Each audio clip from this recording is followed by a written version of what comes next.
सतसंग मोक्ष की दारा, कोई समझ राम का प्यार।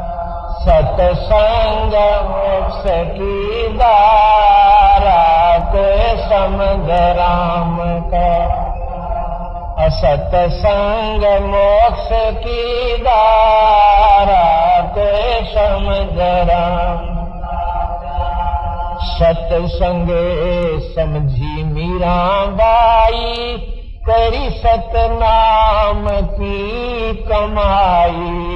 सतसंग समझी मीराबाई, करी सतनाम की। गुरु रविदास की शरणा आई, तब पाया मोक्ष द्वारा है। परम पिता परमात्मा, सारी सृष्टि के रचनहार, कुल मालिक,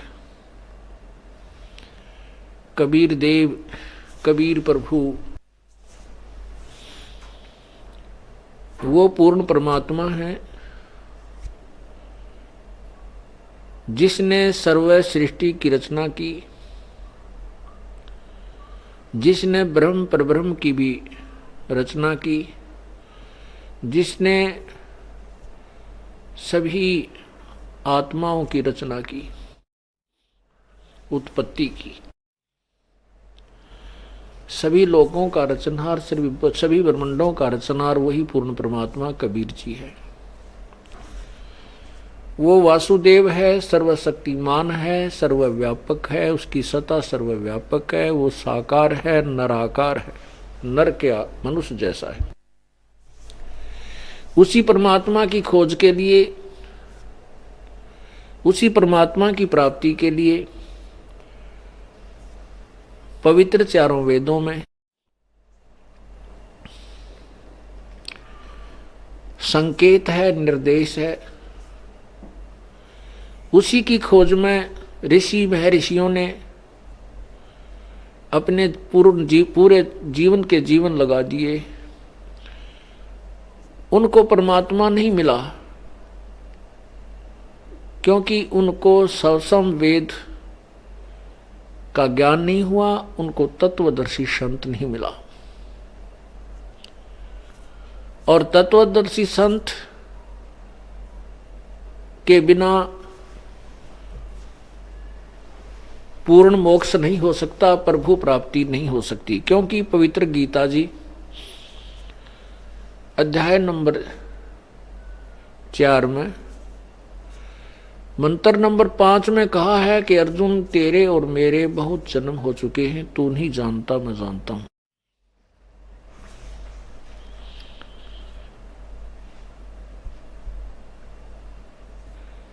फिर उसमें आगे बताया है कि गीता जी अध्याय नंबर 4 के ही श्लोक नंबर 20 से लेकर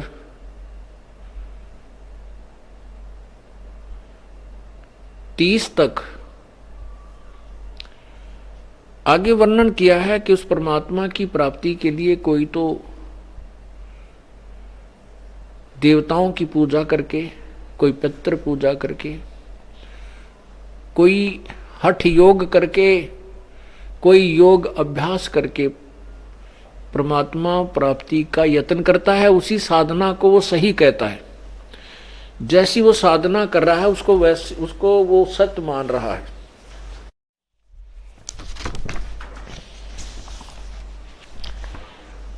लेकिन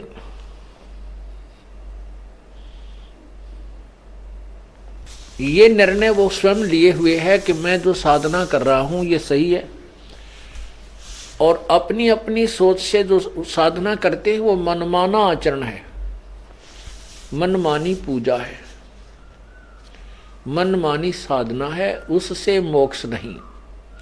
गीता जी अध्याय नंबर 16 के श्लोक 23 में स्पष्ट किया है कि शास्त्र विधि को त्याग कर जो मनमाना आचरण अर्थात पूजा करते हैं, उनको न तो कोई सुख होता है, न उनका कार्य, उनकी कोई सिद्धि होती है, न उनको उनकी गति होती है, अर्थात टोटली व्यर्थ, यूजलेस, तो वो साधना करने का फायदा क्या, जब हमारे सदग्रंथ कहते हैं कि ऐसा नहीं करना चाहिए। तो वो मनमानी पूजा बताई है। गीता जी अध्याय नंबर 4 के श्लोक 25 से लेकर और 33 तक, 32 तक वर्णन किया है, 31 तक वर्णन किया है कि कोई तो देवताओं की पूजा करना, देवताओं की पूजा करते हैं परमात्मा प्राप्ति के लिए। योगी जन माने कुछ साधक। योगी का अर्थ हमने केवल इतना ही जाना है, हम योगी उसको मानते थे अपनी, जैसा भी कॉमन नॉलेज था हमें, अब जब तक तत्व ज्ञान प्राप्त नहीं हुआ था, तो हम योगी उसको कहते थे जो योग अभ्यास करता है, ऊपर न पैर करके नीचे न सिर करके घंटों खड़ा रहता है, उसको हम योगी मानते थे। नहीं, योगी का अर्थ होता साधक, परमात्मा प्राप्ति करने का प्रयत्न कर रहा व्यक्ति, वो योगी कहलाता है, वो स्त्री हो चाहे पुरुष।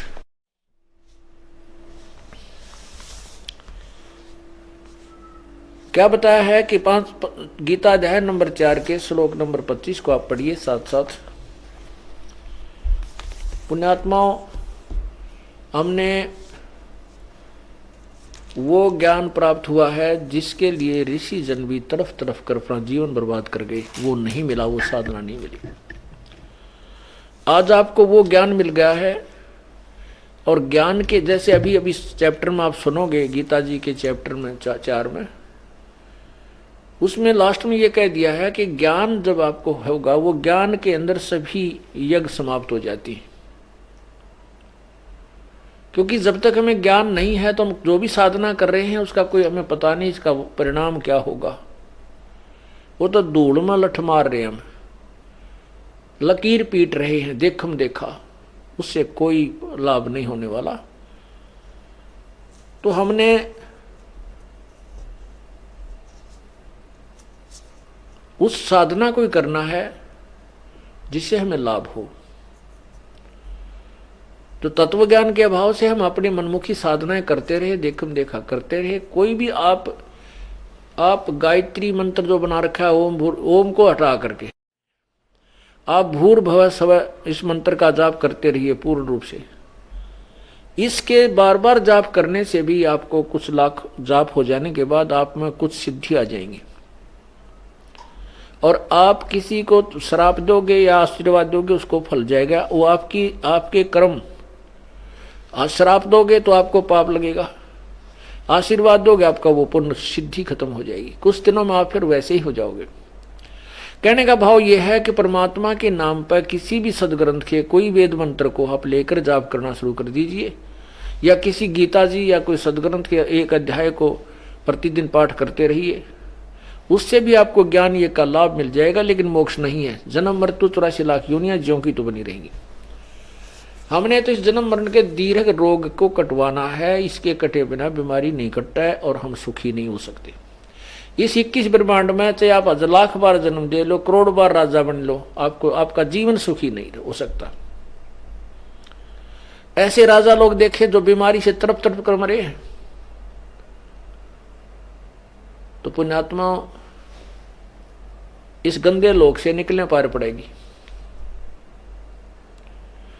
इसे निकला कैसे जाएगा, उसी के लिए ये एक परमात्मा ने न्यारी यूनिवर्सिटी खोली है,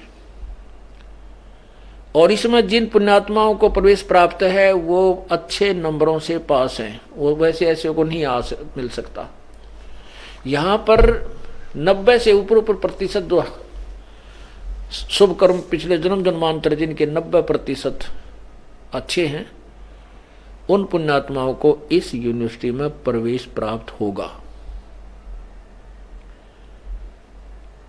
और दूसरे दाम ले भी गए तो वो कुछ दिन में भाग जाएंगे, उनकी केवल प्राइमरी पास होएगी, वो उनको प्योंद चढ़ जाएगी, कलम चढ़ जाएगी। हो सकता अगले आने वाले जीवनों में परमात्मा उन पुण्यात्माओं को फिर संभाल लेगा, लेकिन वो लंबा काम खींच लिया उन्हें। तो ऐसे जो अब आपको ये ज्ञान मिलने जा रहा है, और इस ज्ञान को हम अच्छी तरह समझेंगे तभी इस मार्ग पर डट पाओगे, ना तो आप देख रहे हो कि यहां से जाने के बाद सभी आपको अज्ञानी मिलेंगे। अज्ञानी का अर्थ ये है कि उनको तत्व ज्ञान नहीं है और उनको जो ज्ञान है वो मोक्षदायक नहीं है। उस ज्ञान के बताने वाले और आपके ज्ञान को, हमारे ज्ञान को रिजेक्ट करने वाले ना जाने कितने आपको मिलते हैं दिन में। दास ये चाहता है कि आपको इतना परिपक्व कर दूं, आपको इतना रटा दूं, चाहे ब्रह्मा भी आ जाओ या विष्णु भी आ जाओ, शिव जी भी आ जाओ, तुम उनके सामने ज्ञान में हार नहीं सकते। और जब तक आपको ज्ञान नहीं है तो आपको कोई भी चला लेगा, कोई भी चलित कर देगा और आप उसके पीछे पीछे हो लोगे, अपना जीवन खो बैठोगे। इसलिए आपको यहाँ बुलाना मेरा ये अति आवश्यक हो गया। नहीं मुझे क्या जरूरत थी आश्रम बनाकर अलग से ये स्कूल खोलने की, कोई लालच नहीं, कोई लोभ नहीं। इस दास की नौकरी थी, जेई की नौकरी थी, 2 रोटी बहुत बढ़िया मिल रही थी, सुथरा काम चल रहा था। जिसको हम संसारिक सुख मानते हो सारे दे रखे थे भगवान ने। लेकिन ये जो ज्ञान मिला कि ये सुख जो इस प्रैक्टिस से, इस अभ्यास से जो सुख होगा वो तो कदे हो ही नहीं सकता इस मृतलोक में, इस काल के लोक में। इसलिए परमात्मा ने दया की है कि इनको बुला बुला के ये घोंसला बना लिया हमने अपने अंडों को परिपक्व करने का, अपने बच्चों को।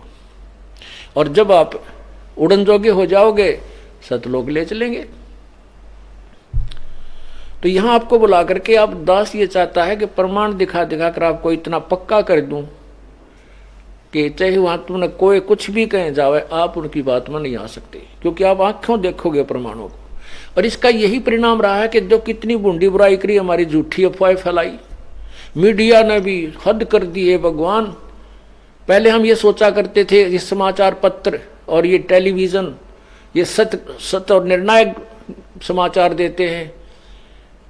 अब पता चल गया है कि ये 0 से लेकर 100 तक झूठ बोल सकते हैं।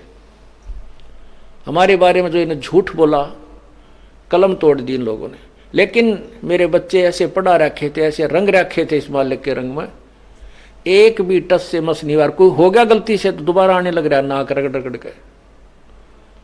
तो इसलिए आपको बार बार वही ज्ञान रटा रहा हूं। इस ज्ञान के सुनने से आपको ज्ञान यज्ञ का फल भी मिलता है। वैसे नहीं कि वैसे कोई सांग करें हम या भजन गावे हैं, नहीं। ये बहुत आवश्यक है। सत्संग भी अति आवश्यक है। चाहे आपने कितना ज्ञान सुन रखा है, बार बार सत्संग सुनना पड़ेगा। जैसे हम प्रतिदिन कपड़ा पहनते हैं वो मैला होता है, चाहे आप ऑफिस में भी काम करते हो, मजदूरी नहीं करते तो भी आपका कपड़ा मैला होता है। आप समझो एक या सत्संग सुनते हो, बुराइयों से बचने की चेष्टा भी करते हो, फिर भी आप ऐसे स्थान पर चले जाते हो जहां पर आपके अंतःकरण में मैल हो जाना स्वाभाविक है। उस मैल को उतारने के लिए सत्संग में आना अति आवश्यक है। ये सत्संग रूपी जो जल है, इस गंगा में अपना बार बार धोना पड़ेगा इसको, तब ये साफ रहेगा। नहीं तो ये ऐसा हो जाएगा दिखे भी को नहीं, इतना मैल बन जाएगा। ऐसा हम पहले हो चुके थे, अब साफ हुए हैं बार बार सत्संग सुनकर। तो इसलिए सत्संग आपको बार बार सुना रहा है दास। अब क्या बताया है,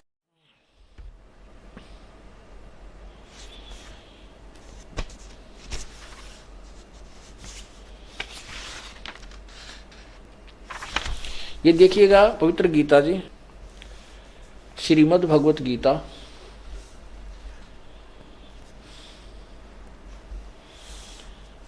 इसके पृष्ठ अध्याय नंबर 4 और श्लोक नंबर 25 में क्या लिखा है कि दूसरे योगीजन देवताओं की पूजन रूप यज्ञ का, यज्ञ माने साधना भी होती है, अनुष्ठान का भली भांति, यज्ञ का भली भांति अनुष्ठान किया करते हैं। और अन्य अपरे का अर्थ होता है कुछ योगीजन, यहां दूसरे, यहां इन्होंने अपरे का अर्थ किया अन्य। यहां लिखना है कि कुछ योगीजन देवताओं के पूजन रूप यज्ञ का ही भली भांति अनुष्ठान किया करते हैं, और कुछ परब्रह्म यानी ब्रह्माग्नौ, ब्रह्म अग्नौ यानी ब्रह्म की परमात्म रूप अग्नि में यज्ञ के द्वारा ही आत्म रूप यज्ञ का हवन किया करते हैं। और अपरे अन्य योगीजन श्रोत्रादि समस्त इंद्रियों को संयम रूप अग्नि में हवन किया करते हैं, यानी कुछ तो इंद्रियों के साधना में ही लगे रहते हैं। दूसरे योगीजन शब्द आदि समस्त विषयों को इंद्रिय रूप अग्नि में हवन किया करते हैं। अपरे यानी कुछ इंद्रियों के संपूर्ण क्रियाओं को और प्राणों की समस्त यानी श्वासों की क्रियाओं को ज्ञान से प्रकाशित आत्म संयम योग रूप अग्नि में हवन करते हैं। 28 में कई यानी कुछ, अपरे माने कई कहो चाहे कुछ कहो, कई पुरुष द्रव संबंधी यज्ञ करने वाले यानी दान करते हैं, और कुछ तपस्या रूप यज्ञ करने वाले हैं, कुछ तप करते हैं, यज्ञ माने साधना। और दूसरे कितने ही योग रूप ये करने वाले। यहाँ योग का अर्थ है वो योग अभ्यास, कुछ योग में ही लगे रहते हैं। और कितने ही अहिंसादि तीक्ष्ण व्रतों से युक्त प्रयत्नशील पुरुष स्वाध्याय रूप ज्ञान यज्ञ करने वाले हैं। स्वाध्याय, कुछ तो स्वाध्याय में लगे रहते हैं। अब देखना 29 और 30 में अपरे कुछ योगीजन अपान वायु में प्राण वायु को हवन करते हैं, वैसे ही अन्य प्राण वायु में अपान वायु को हवन करते हैं। अन्य कितने ही कुछ समझो, वैसे इसमें लिखा अन्य कितने ही नियमित आहार करने वाले हैं। प्राणायाम प्राण पुरुष और प्राण और अपान की गति को रोककर प्राणों को हवन किया करते हैं। सभी साधक यज्ञों द्वारा पापों का नाश कर देने वाले यज्ञों को जानने वाले हैं। अब इसने थोड़ा सा अनुवाद में गड़बड़ कर ली। क्या किया कि इसका अर्थ ये है कि ये जो साधना कर रहे हैं अपनी मनमुखी, ये सभी इस उद्देश्य से कर रहे हैं कि जो साधना हम कर रहे हैं ये पाप नाशक है, ये दुखों का निवारण करेगी। इसका अर्थ ये है। ये इन्होंने वैसे गोलमोल कर लिया, कोई बात नहीं। इन यज्ञों को पापनाशक जानकर ही कर रहे हैं। अब देखो फिर से अगले में तक क्लियर होता है। 31 नंबर में, हे कुरुश्रेष्ठ, यज्ञ से बचे हुए अमृत का अनुभव करने वाले योगीजन सनातन परब्रह्म परमात्मा को प्राप्त होते हैं। सनातनम ब्रह्म, सनातन ब्रह्म माने अविनाशी परमात्मा, सनातन माने पुरातन सबसे पहले वाले प्रभु स्वयंभू परमात्मा को प्राप्त होते हैं।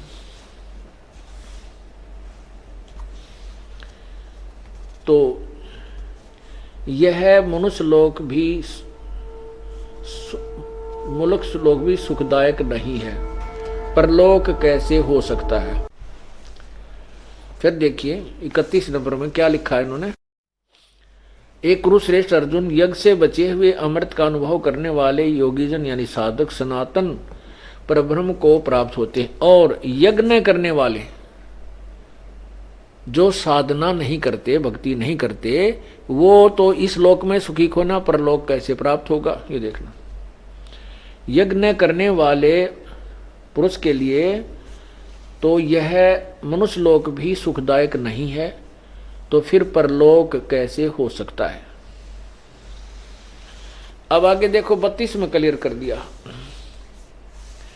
इसमें कहा है कि इस प्रकार और भी, और नहीं है ये, और शब्द नहीं, इस प्रकार बहुत तरह के यज्ञ, इस प्रकार के बहुत तरह के यज्ञ वेद की वाणी, यहां लिखा है ना वेद की वाणी लिख दिया, नहीं, यह है ब्रह्मणे मुखे।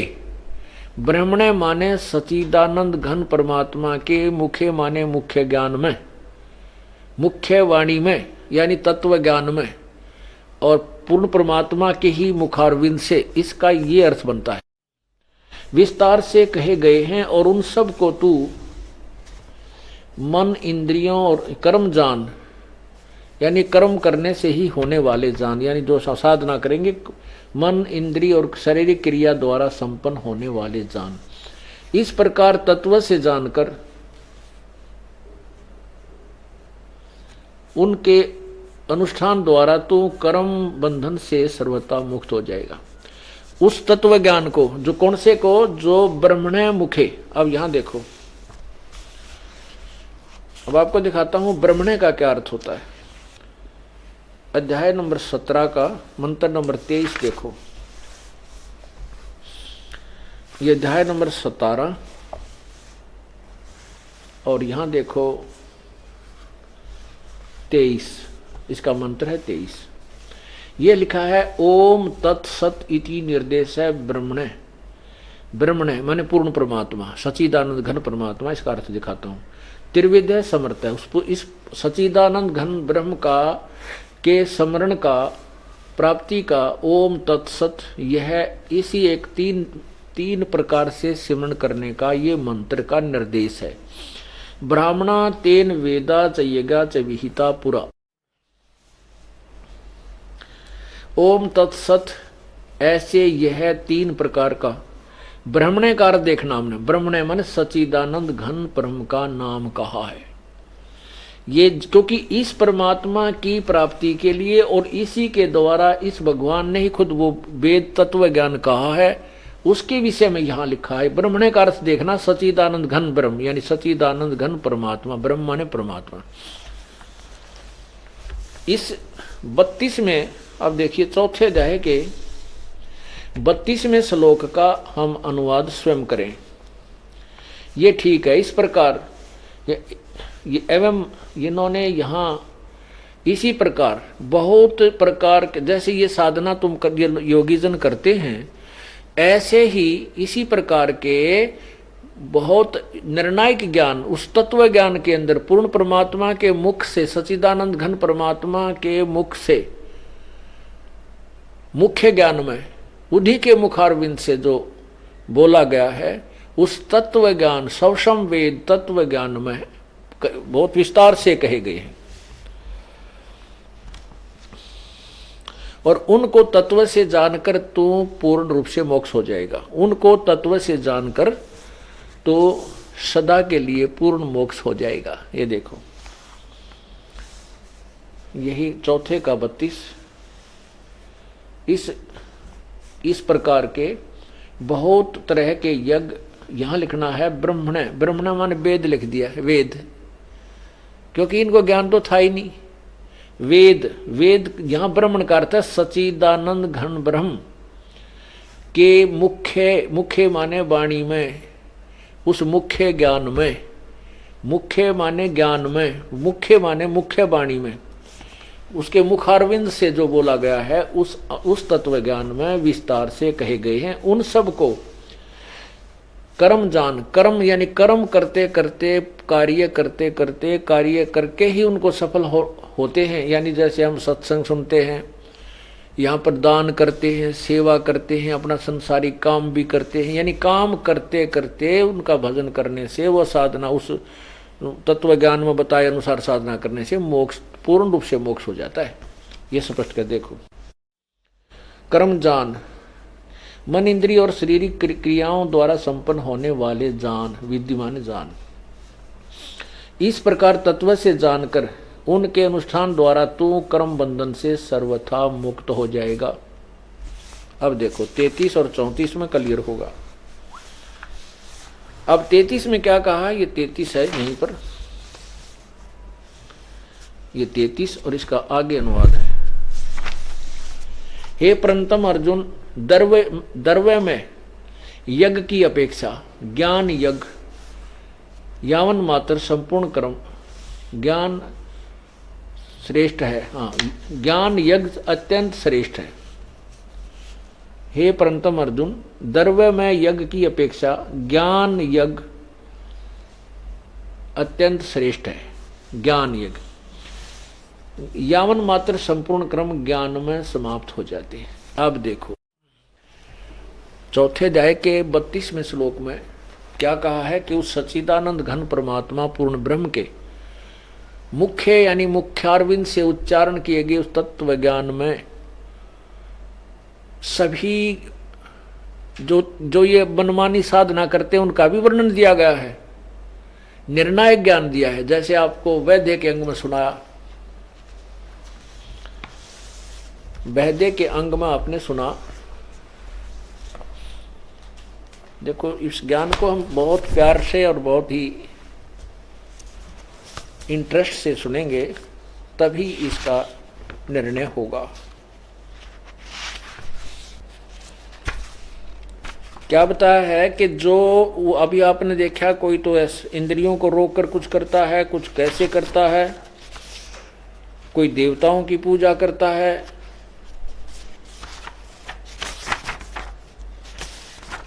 कहते हैं उस तत्व ज्ञान में सबसम वेद में वो भी वर्णन कर रखा है कि ये इसके करने से ऐसा लाभ नहीं है, ऐसा करने से इसका ये लाभ है, ये व्यर्थ है। क्या बताया है? सट दर्शन सट भेष कहावे, बहुविध धूंधू धार मचावे। सट दर्शनीय संत हैं, गिरी, पुरी, वैष्णव, उग्घड़ और ये क्या कितने प्रकार के, कहते हैं ये सभी भक्ति में तो डूंडा ठाए दिखे कि भी तोड़ पाड़ रहे हैं। कोई तो खड़ा होकर तप है, कोई धूने ला रहा है, कोई माला घाल रहा है, कोई नंगा फिर है, सर्दियों में भी बाहर बैठा रहा पशु की तरह, कोई किसी प्रकार। कहते ये धून धूंधार यानी कति कमाल करते दिखे, डूंडा ठाए दिखे, बड़ी भक्ति कर रहे हैं। लेकिन ये साधना तत्व ज्ञान के शास्त्र विरुद्ध होने से, तत्व ज्ञान में तत्व ज्ञान वाली साधना ना होने से ये व्यर्थ है। तो इसमें यही बता रहा है क्या कि जो कोई कुछ देवताओं ने पूजा है, कोई कैसा करता है, वो भी ज्ञान उस तत्व वेद के अंदर परमात्मा ने वर्णन दिया है कि उनके विषय में भी जानकारी दी है। तो उस तत्व ज्ञान को समझ। ये देखो पहले इस 33 में इस चौथे अध्याय का गीता जी अध्याय नंबर 4 के अब हम ये 33 आपने पढ़ लिया। अब 34 देखें क्या कहा 33 में कि हे परंतम अर्जुन, द्रव्य में यज्ञ की अपेक्षा ज्ञान यज्ञ अत्यंत श्रेष्ठ है। इसका अर्थ क्या बनता है कि परमात्मा ये गीता ज्ञान दाता ये कहना चाहता है, जैसे आप भंडारे कर देते हो, दान दे देते हो कि 10 लाख दे दिए, कितना कुछ दे, कहते ये ज्ञान ये जो द्रव्य से तो आप यज्ञ कर रहे हो, धन से, इसकी अपेक्षा तुम ज्ञान ग्रहण करो। और ज्ञान जब आपको हो जाएगा फिर आपके सभी यज्ञ समाप्त हो जाएंगे जो तुम गलत कर रहे हो। फिर आप फूंक फूंक के कदम रखोगे, यथा स्थान पर दान करोगे। कुपात्र को किया हुआ दान व्यर्थ होता है। तो उसके लिए क्या बताया है कि अब देखो जैसे ये ज्ञान बताया ना, इसका 32 से संपर्क है 34वें अध्याय का, गीता अध्याय नंबर 4, इसका ये 32 का संपर्क 34 से है सीधा। इस प्रकार बहुत तरह के यज्ञ वेद की वाणी नहीं है, ये ब्रह्मण्य मुखे उस पूर्ण सच्चिदानंद घन परमात्मा की के मुखारविंद से उच्चारण किए गए उस तत्व ज्ञान रूपी मुख्य ज्ञान में विस्तार से कहे गए हैं। उन सब को तू कर्म, इंद्रिय और शारीरिक क्रियाओं द्वारा संपन्न होने वाले जान। इस प्रकार तत्व से जानकर उनके अनुष्ठान द्वारा ही तू कर्म बंधन से सर्वथा मुक्त हो जाएगा। आगे देखो अब 34 में आ जाओ सीधा।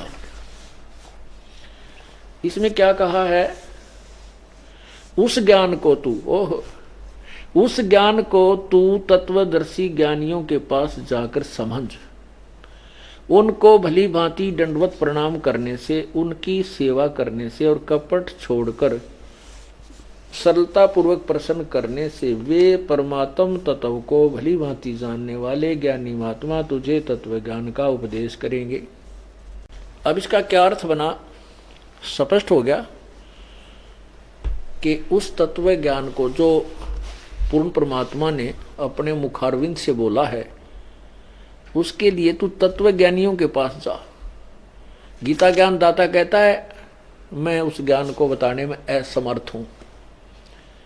इससे यह भी सिद्ध हुआ कि गीता जी का ज्ञान कंप्लीट नहीं है लेकिन गलत नहीं।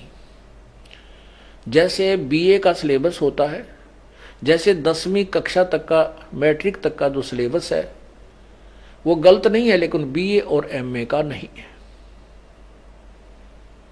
ऐसा ही समझो। सत साही।